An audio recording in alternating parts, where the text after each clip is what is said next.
But look at Job chapter 19, verse 2. How long will you vex my soul? Now, back in Job chapter 18, verse 2, you remember that's exactly what Bildad said back to him. He's saying, how long will it be ere ye make an end of words?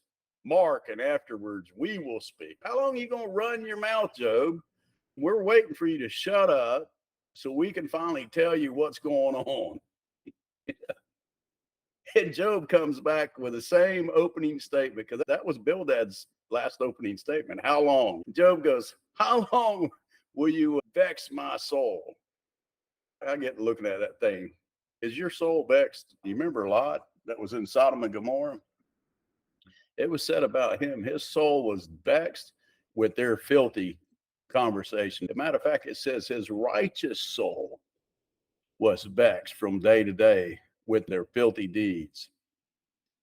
And we're no different, right? We're all a bunch of sinners too. We all have that side of us. The flesh is there, but thank God cut away your soul from your flesh, and those two are no longer connected. But aren't you ready to be completely cut away from that flesh? If I had a how long question, my how long would be how long before we get to come home, Lord? How long before I can get down by your feet and see how beautiful those feet are? There's 61 how longs in the Bible. I mean, go through and read each one of them. A lot of times you'll get these things called a layer message, where in order that the Lord mentions whatever that particular phrase is, there'll be a message within the order he mentions that phrase through the Bible.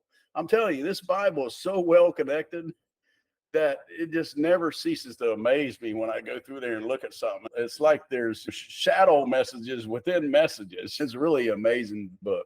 There's no way a man put this book together. They say, oh, man wrote that book. And usually that's somebody that's never read the book themselves. I'm telling you, you get to spending some time with this book, and it'll convince you after a while.